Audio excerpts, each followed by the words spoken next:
that? Oh, it's a feast today. How good is that? And to be crowned today and this afternoon in a baptism, how good is that? God is good all the time, isn't it? So good. Levi and Chaochi, we are so glad that you have made that decision. And this is your personal journey, this is your personal experience. God is special to you. You know what He was asking you, and you made a decision no matter what. And we are congratulating you. It's Sabbath. It's rainy, but it's good. I can see some of you are just, nicely tied together. That's how it should be. But don't fall asleep. I might call you out.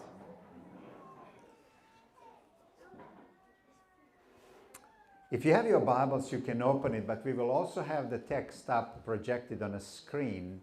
We're going to cover two of the parables of Jesus. And it is beautiful to meditate on the Word of God because God has something installed for us.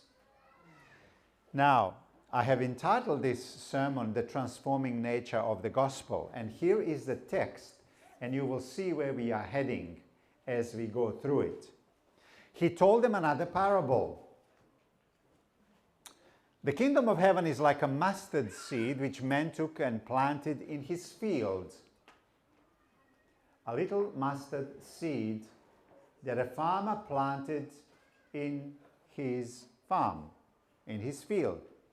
Though it is the smallest of all seeds, yet when it grows, it is the largest of garden plants and becomes a tree, so that the birds come and perch in its branches.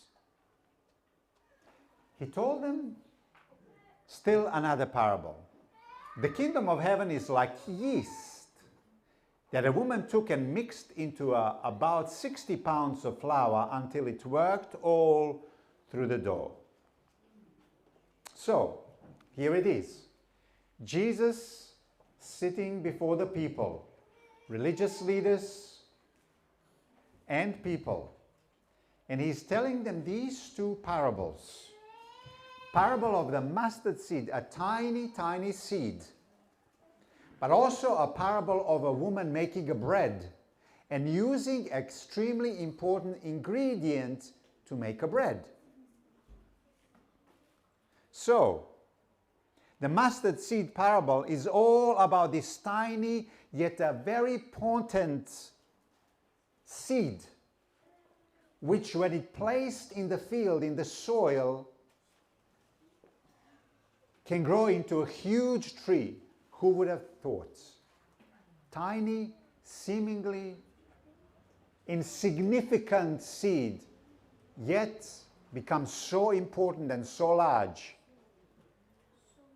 And then a leaven, or yeast, that permeates the dough before you can make a bread. So that's what we are going to look at today. So Jesus says the kingdom of God is like this mustard seed. Where do we see the smallness of the Word of God? Or God Himself? Where do you see the smallness? I want you to see, because He said the kingdom of God is like this little mustard seed. It's insignificant, yet it produces a huge tree. And He says, that's what the Word of God is like. That's what God is like. I'm not saying a blasphemy, by the way. That's what He's saying. What does that mean? What does that mean? Do you remember? the tiny mustard seed in the beginning of history. How does the Bible start? And God said, tiny little mustard seed, let there be light. What happened? Did it happen? Can you just imagine? God just speaks, seemingly insignificant, yet the result is huge, massive. The whole world is created, not only the whole world, but the whole of the universe is created. But how did it start? Like a mustard seed. Nothing significant, nothing big. Yet, the outcome is huge. Smallest possible denominator, the word. Yet, huge results. So the smallest possible denominator, the word, and as an outcome, the whole universe is created.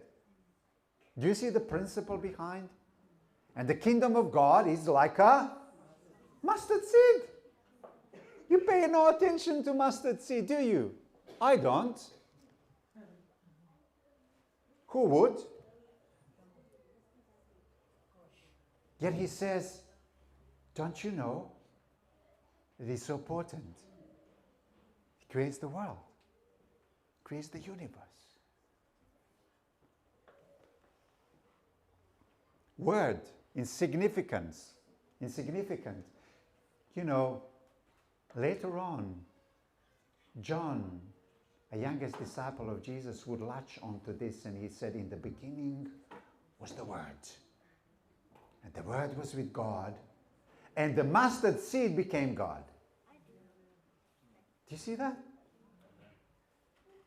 And the Word became flesh. And you know what it also said? That the appearance of Jesus was nothing appealing, nothing to be attracted to. But you would be fooled to judge by appearances. The kingdom of God is like a mustard seed. Insignificant, not important. But you would be fooled by appearances. And the Bible says, to his own he came.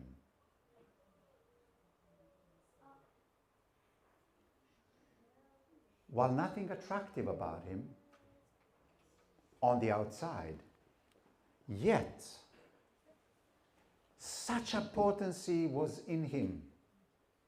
He healed. He taught like no other man ever taught. He resurrected others. He loved like no other loved. Yet when you look at him, insignificant. The kingdom of God is like a mustard seed. You see, the Word creates the universe, creates you and me, and you and I, and the whole of the universe depend on that smallest mustard seed.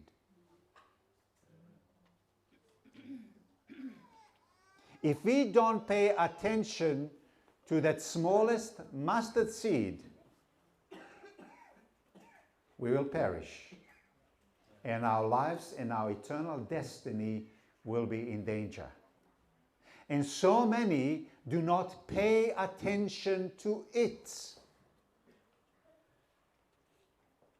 In the beginning was the Word. And the Word was with God, and the Word was God. And the Word became flesh. To him, to his own he came, yet they did not what? Accept him. Because it's a mustard seed, insignificant. Yet our lives depend on it. just say a word. But some people understood. Some people saw beyond what is on the outside. One of those was a non-Jew, a captain, a centurion of the Roman army, who understood that this mustard seed called Jesus possesses something that no other human being possesses. And he said, Jesus, just say a word and my servant will be fine. You possess, you have what it takes. Unless we pay full attention as if our lives depend on it, to seed, to the word, to God, that there will be no meaning, no life, no flourishing, no eternity. And the kingdom of God is like a mustard seed. For this reason, we always say, engage with the word. And I literally mean open the Bible, encounter the word. Pray to God that God would bless that word on the soil of your heart, so that the potency of that word grows within you and grows into a big tree.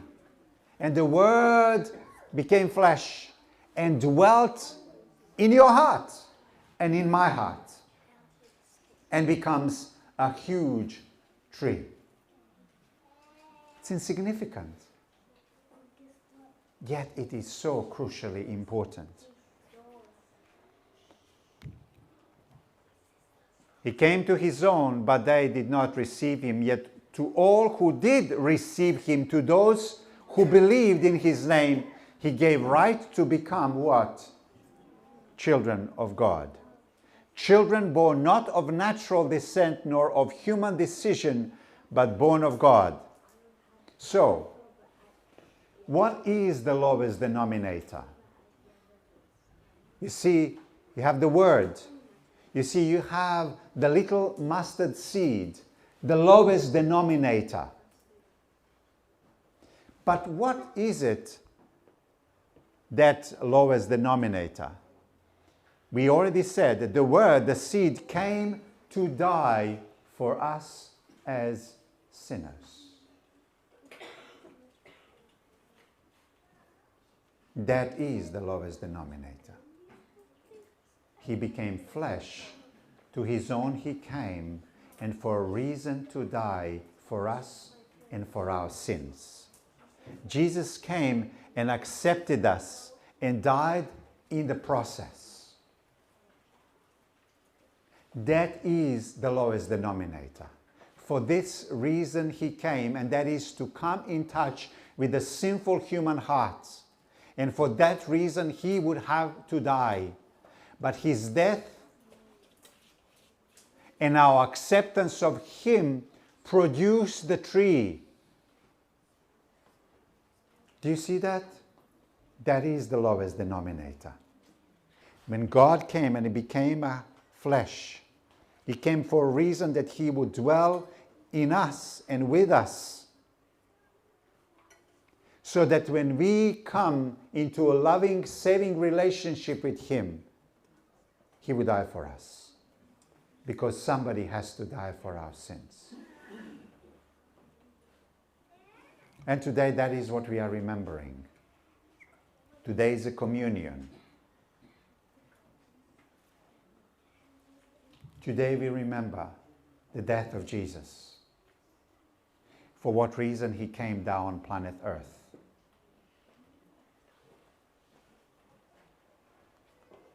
We embrace him,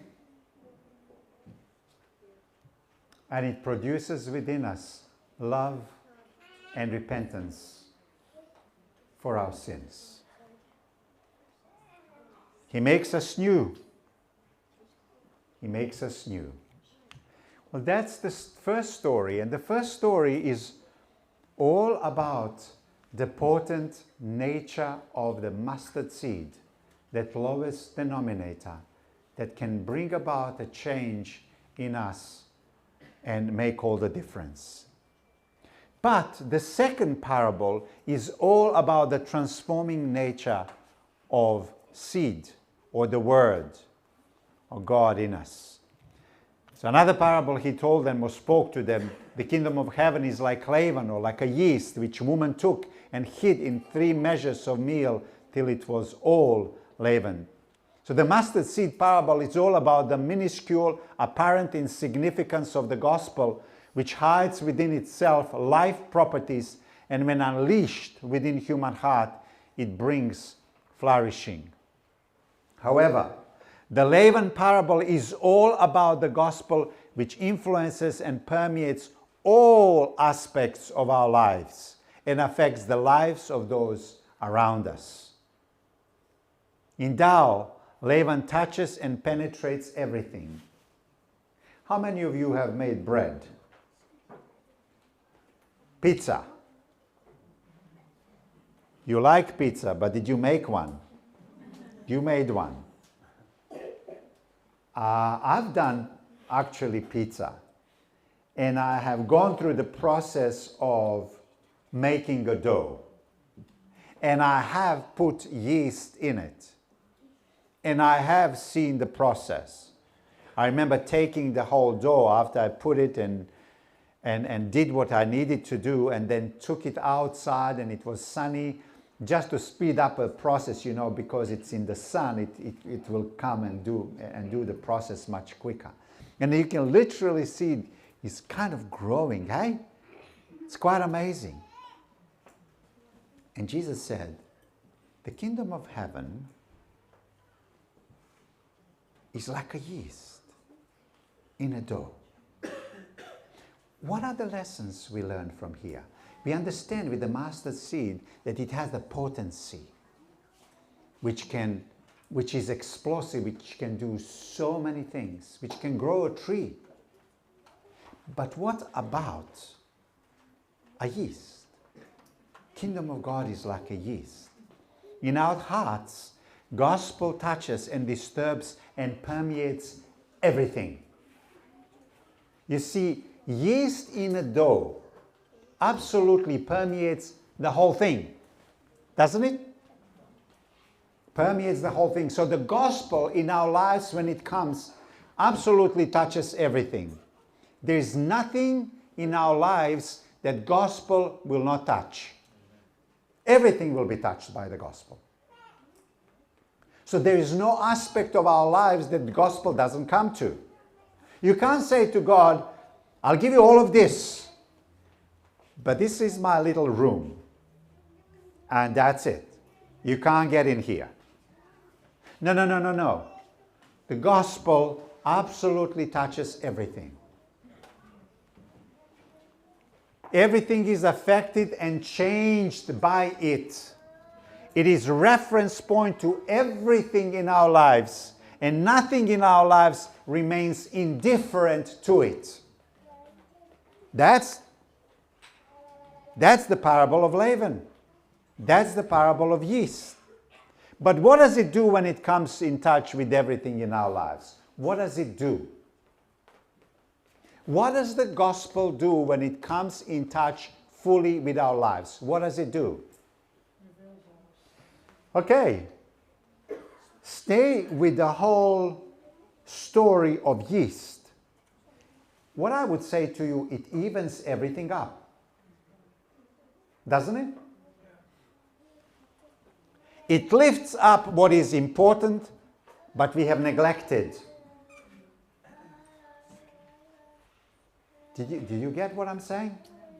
It lifts up everything in our lives that we have neglected, but it's important. And we know it is important. So when the gospel comes, we suddenly become alive to the reality of our lives, and we say, hey, we have neglected this for a long time, and it can't stay neglected anymore. Isn't that true? But follow me on this. It diminishes importance of what we have overemphasized in our lives, which is idols. In other words, gospel, when it comes into our lives, it evens things up. It makes things that need to be important, important. And that which we have overemphasized as being important, it kind of flattens it. It evens things up. Idols are defeated and not destroyed. Do you get my point? Let me talk about it. For some people, career can be an idol. But when the gospel comes to you, God is not telling you, hey, you quit your job. Yeah? But He deflates it and says, that's not the most important thing in your life. Or sport. Shall we talk about sport? Okay? It can be that sport is everything to you. When the gospel comes, God says, it's okay. Sport is fine. But it's not everything. It just deflates it. God says, hey, sport is important, but so is your family. Yeah? God is not destroying what we have made idol of. You can make the idol of a child, and God is not asking you to kill your child. You know what I mean. But He's going to deflate the importance of it if he has become so overwhelmingly important. Or money. Or boyfriend. Boyfriend is important, but not that important. Do you see that? So what Laban does, it evens things up. It touches everything. It permeates everything. It makes some things important, but those that are over important, it deflates them. Isn't that great? Kind of, it makes us more into nicer people, more rounded people.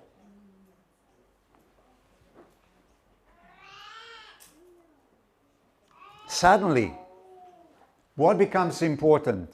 Ministry, mission, health. Maybe that's a thing that you need in your life. Hey, suddenly you say, hey, I can't eat 2 pizzas now. 1 is enough. You know, my health is important.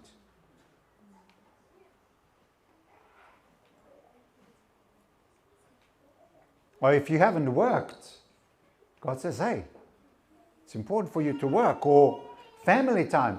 And for every single person, it is different. It's not the same, is it? So when the gospel comes into your life, God will even things up in you. How good is that? The only thing which is out of balance is yeast. Do you see that? Yeast is in everything. That is the only focus. Yeast touches everything. You see, if we try to make something else to be a yeast, we will pay a price. Only gospel can be a proper yeast.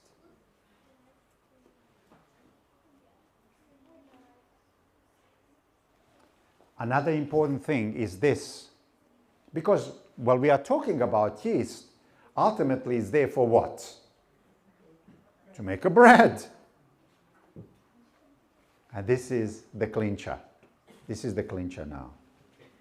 Are you existentially essential to people around you?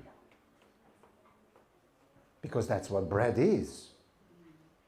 Bread is there to sustain you, to sustain your life. Here is a question. Gospel, when it comes to your life, you become existentially essential in the lives of others. To your family. I mean, you can say, of course. I mean, if I'm a father, I'm existentially essential to my children. Am I? Yes, for a little while. But now, could my teenagers be without me because there was nothing anymore that sustains them for long haul? Are you existentially essential to those who are closest to you, or they can without you? Or you are a bread to them?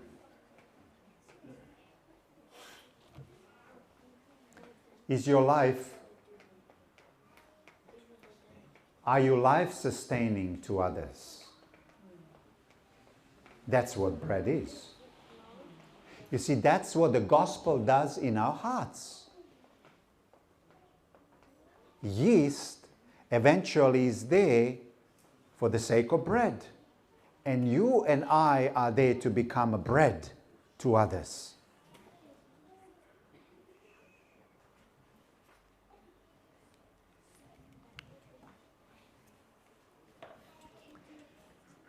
You know, often I hear this in a church,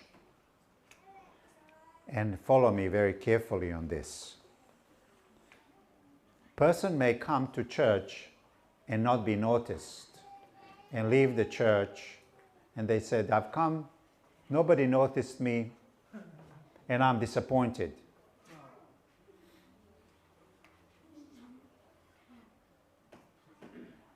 That may happen. And it is sad when it happens. But much more important question is this. If you leave, would we miss you? Did you hear me? Did you just hear what I said?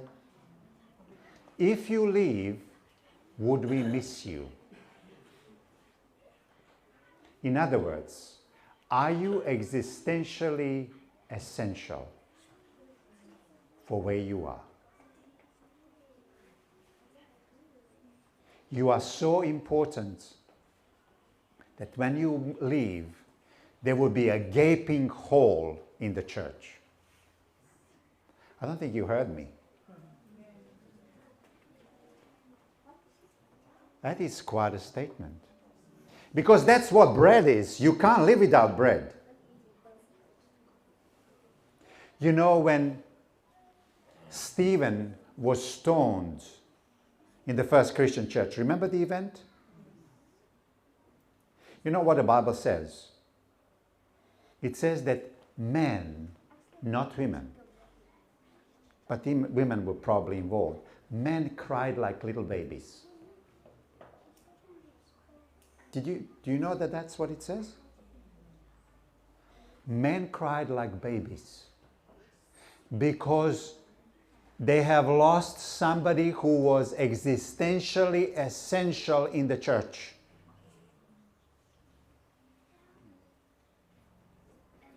So that's a question. You know, people say if this church would disappear from Acacia Ridge, would it be missed? That's a good question. But I bring it to a smaller denominator, and that smaller denominator is this. If you leave the church, would you be missed? Are you existentially essential in the church? Well, that's a sobering question. The kingdom of heaven is like a yeast. A yeast that permeates everything in your life. But permeates everything in your life in such a way to make you into a bread. A bread that is important to others. So important to others that when you disappear, people start to cry. Wow.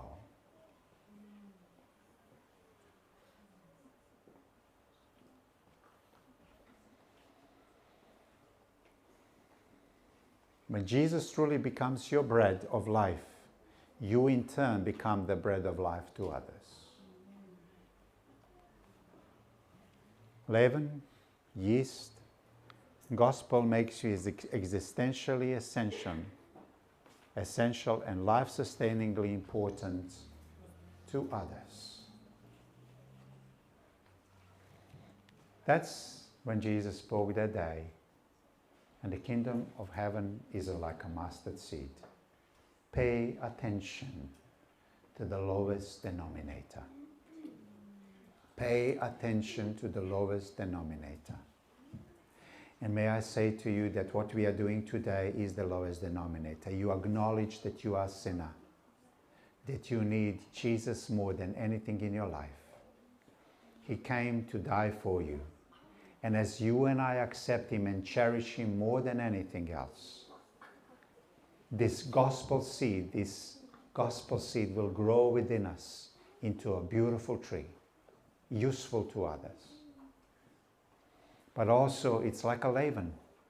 Nothing in your life will be left untouched. Everything will be touched. But for a reason that your life becomes like a bread to others. So may God bless you as the Word of God speaks to you and to me about what we heard today. Amen. We are going to, after my prayer,